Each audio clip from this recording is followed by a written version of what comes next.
Hello and welcome back to the channel and to the fifth video of the Opel Manta project. This video I'm mainly going to be covering the refurbishment of these square headlamps using one of these chrome pens.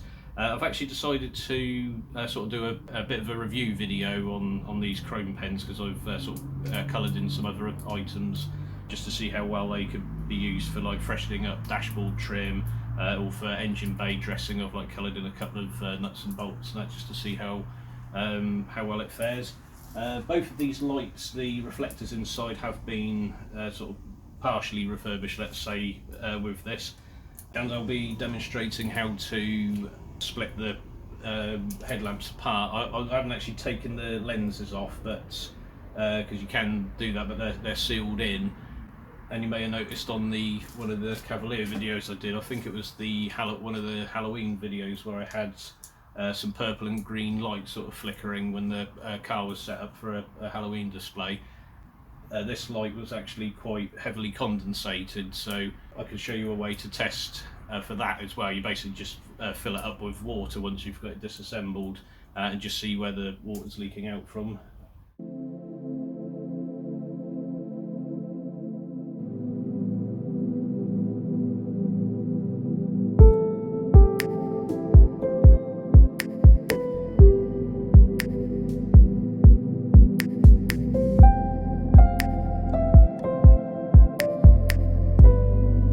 A few little updates on the car. I did manage to pick up this exhaust from a friend of mine. It's got like it's basically a standard exhaust back box, but it does have a replica. I forgot the branding name, like Steinmetz exhaust tip on it. It's chrome too, so it gives it a bit of a nicer aesthetic than the standard Manta exhaust, because the original ones they had it on the car even from new, or if you replaced it at an exhaust centre, because exhausts back then tended to rot out and you were sort of replacing them every sort of 3 or 4 years sometimes. And the tailpipes on those just look like a piece of rusty scaffold and that, so yeah, this looks look a lot more appealing. A bit of a downside though, I still don't have a complete exhaust system, because in fact I'll show you. This is what it attaches to. This is the centre pipe and main silencer of the car's mid pipe. This is the bit that goes over the rear axle. This part here, it comes off of the manifold and then goes into this resonator. That then attaches to the bottom of this. So this will be facing the front of the car. This is towards the end, that's the rear axle. And the exhaust here, that's not going to be right, because this is supposed to be flat like this. It's at a bit of an angle here, I think. This obviously sits flat as well. There's where the hangers go. The Manta exhaust has actually there's only 2 sort of hanging points. It's attached at the manifold, and then it's hung loose all the way until it gets just before the rear axle, and then you have 2 of the sort of circular or donut shaped rubber hangers on there. And then finally the back box has got one of the conventional hangers here near the end. But of course this is supposed to be straight. I'd imagine what's happened here, I think this might be a coupe, mid-box, whatever you call it, and then I think the hatchback spoke, this thing here comes at a bit of an angle and goes off in a direction which should meet this at that sort of angle. So the exhaust can wait for a while anyway, and then when I do finally get the full system ready to go on the car, and that, I'll obviously do a video on that one. My plan was actually to obviously clean this up, rub it down and paint it with some high temperature paint, and that just so I've got a nice all black painted exhaust system. It doesn't make a lot of difference, it doesn't protect it that much from rot. Exhausts tended to rot from the inside out because of the damp and condensation that accumulates inside the pipe itself. There's something pretty cool. I got these Samco reinforced, they're basically heater hose blanks. You can put them over sort of to cap off where you've got water outlets in the engine bay, but if you're going to be running the car sort of heaterless, which I will be for a while, just so I haven't got to worry about getting heater hoses, you can just sort of block off the outlet that's on the water pump and the inlet which is on the thermostat housing, if I've got that the right way around. The bung that I showed you a couple of videos ago, not the bung, sorry, the union that was coming off the engine block. I have managed to find a brass sort of blanking or blank for that, which I've put some like plumber's mate on, and it's sort of in there a bit like a core plug. If that does start to leak, what I can do is then just refit the union on there and buy a larger one of these to sort of cap it off instead. So it gives me a couple of options. Originally what I did was modify a heater hose from the Cavalier.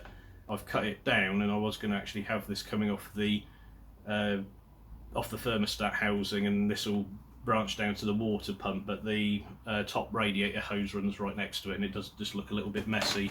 I think one of these is slightly too long. The one that will go on the thermostat housing, this is a perfect size, but one of these I'll probably just cut down ever so slightly and at a bit of an angle so it can sit on the water pump and then secure up with the Jubilee clip.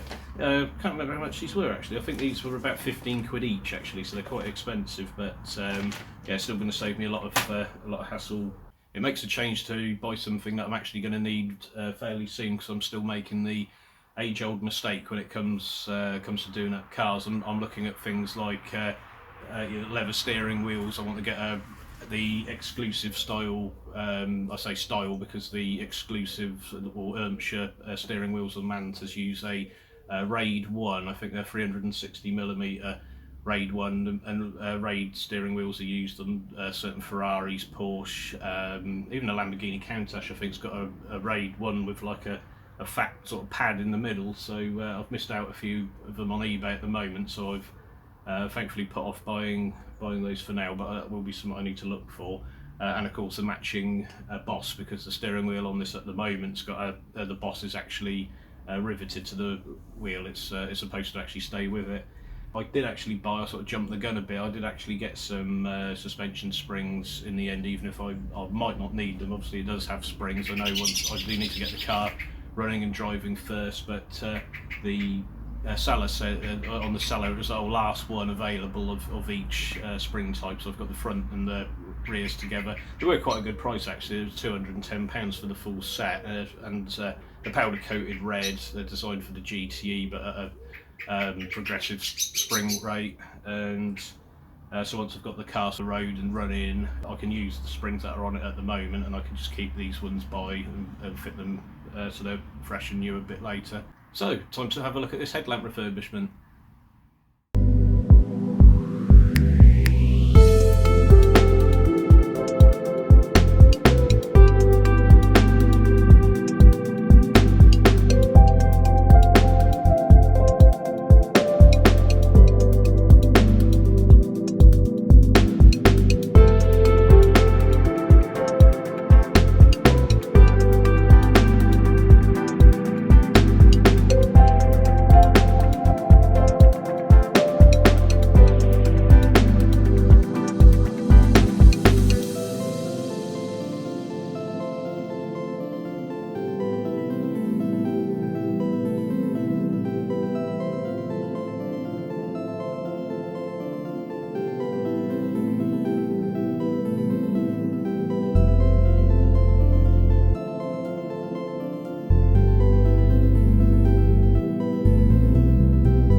hoping to also be getting hold of a set of, well, a pair of the seat runners to save me having to cobble up some of my own and make a right mess of it. Trying to weld something up for the Recaro seats, and they're hopefully going to come to me in like a Manta club relay, as it were, and that where the guy giving them to is going to give them to a friend of mine, and then I'm going to pick them up from him later, hopefully. So that'll be good. But yeah, that's about everything for now, and I'll catch you in the next one. Thanks for watching.